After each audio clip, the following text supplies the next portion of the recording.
Daniel Ricciardo, great to see you. That means one thing.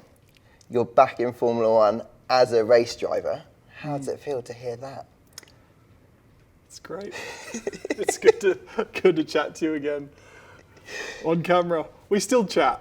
We do. I'm a good bloke. I still say hi to you.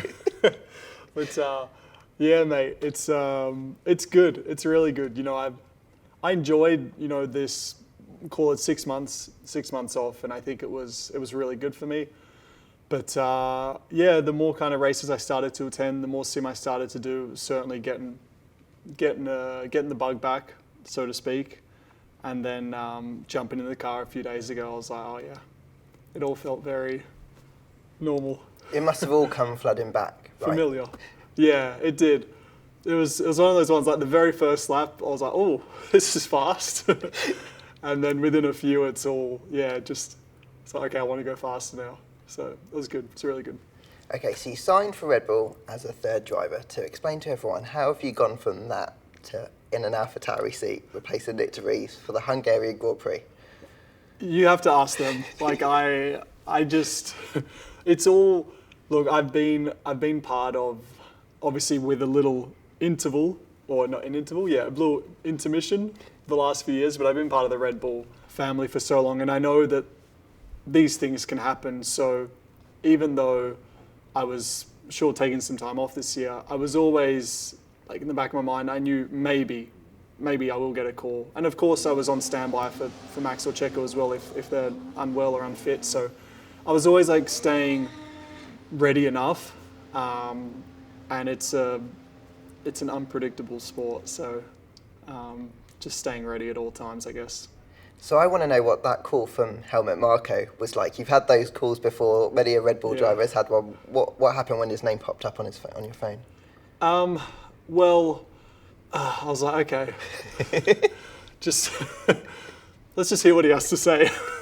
I think that's probably the best thing, because sometimes like you're trying to prepare yourself. Like, what if he asks me this? What if he? It's like, let's just hear him out and see what happens. And I was like, okay. And I didn't really need to think much about it, you know, in terms of, I think as well, being back in this family, I feel so much, I feel like I'm kind of just going through it all again. And these were the calls that, you know, I used to get, and this was kind of the moments that they used to kind of throw in front of us. So there was no question that I was going to say yes. It was just, I guess the reality of, okay, it's going to happen pretty soon.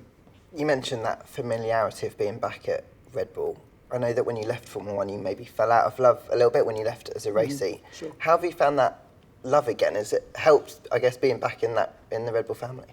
Definitely helped. And I think as well, you know, the falling out of a bit of love with it was also, took a hit on my confidence. And then, of course, if you're competing, you know, in a sport where you're trying to be the best at something, best in the world at something, it's obviously you need full confidence, full belief, all of it. And when that starts to,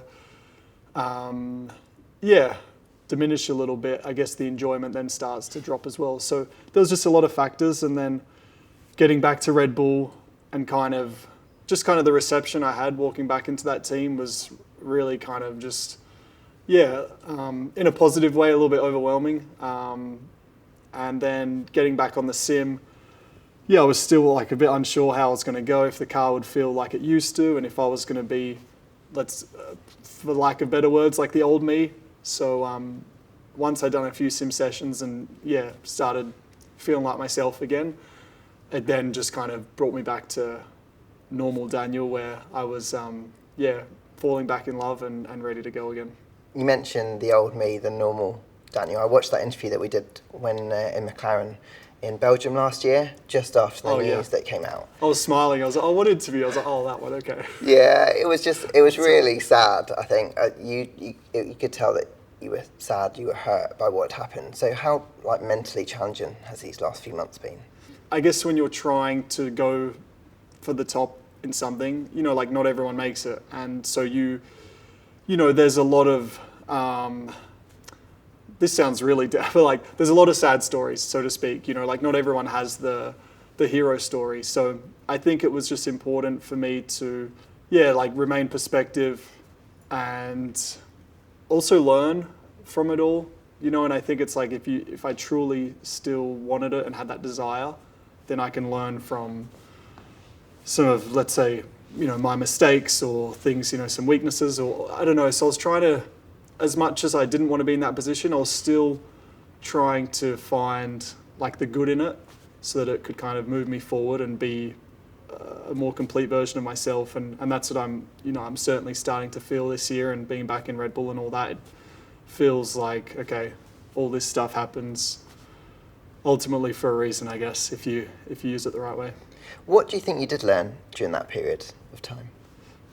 I would say like the luxury of time was something that I really admired, you know, having that, because, you know, I've been in this sport for over a decade, and then before that, you know, I was climbing my way up. So I'd kind of been full on for, I don't know, I think it's the 17th year I've been in Europe now, like away from home. So it's a long time that you're just in it, and yeah, you don't have the luxury of time to look back, take a moment, assess everything. Because even Christmas, like we get time off over Christmas, but you're kind of everything you do, there's still a thought of the upcoming season. Mm-hmm. So I think just having like really off time and switching off kind of mentally as well, and it allowed me to, yeah, I guess slowly like fall back in love with it. And just I really wanted to bring that inner like motivation back, you know, like I wanted it to come from me, because I was still trying to find answers, like, okay, is this truly still what I want to do, or has that kind of fire slowly burned away? But yeah, gave myself the time, figured it all out, and then I just started, you know, it's like you wake up one day, it's like that feeling where you're like, all right, it's go time. And that was kind of the mentality after a couple months off. I was like, all right, it's time to build this thing back up. Yeah, I was going to ask you about that moment, that light bulb moment, because I know there would have been a lot of thought that goes into it, but there must have been that cross-up point. I don't know where you were in LA, you were in Monaco, you just woke up and you thought, I know I've got to find a spot back, but I guess a lot of it was down to whether you've got what you want to crack on. It was probably around the time I went to Super Bowl, and I think being in a competitive environment again, obviously I wasn't competing, plot twist, but yeah, just kind of feeling that and sport and being there and, you know, like that moment. And yeah, I think that was where I started to get some of those feelings back. And I was, yeah, I could feel like a lot of it.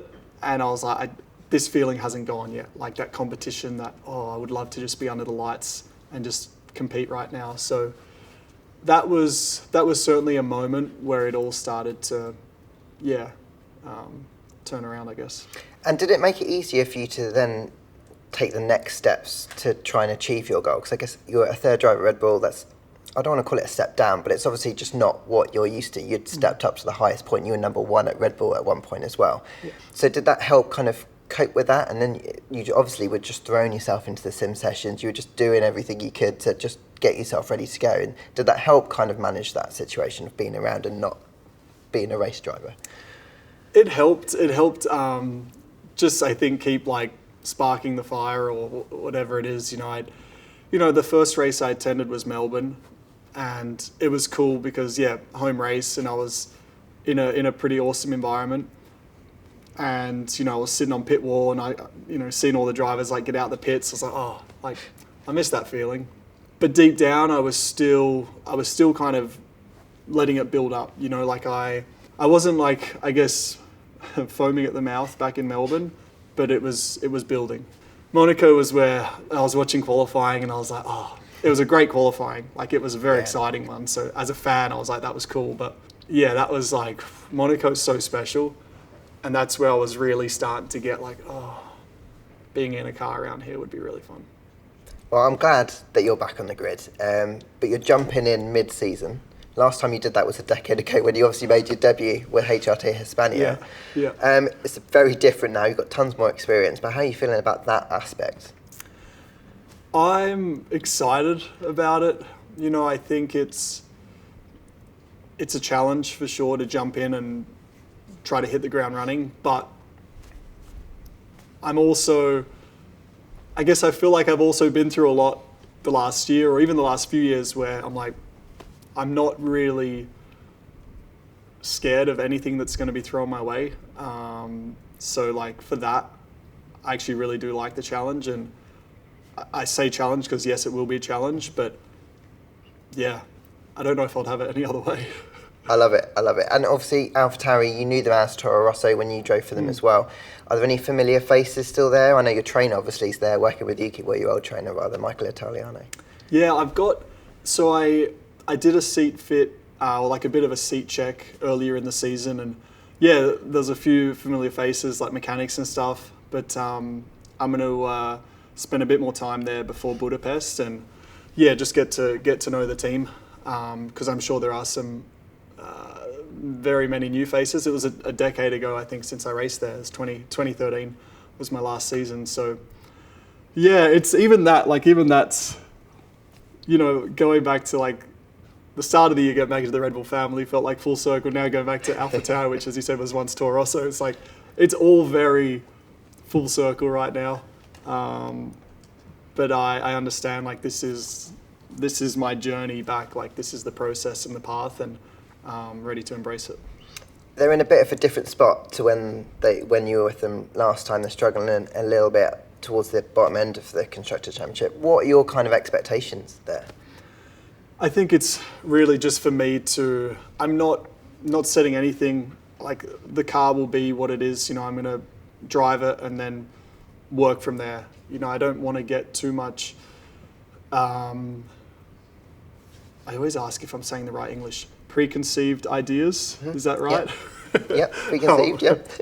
So like, yeah, I appreciate the car's going to have its limitations. It's, you know, I'm sure they're probably just lacking some overall downforce and things like this, but I think if it's a car that feels balanced, it might not have as much grip as a Red Bull I drove a few days ago, but if it feels relatively balanced, then that's something I can work with.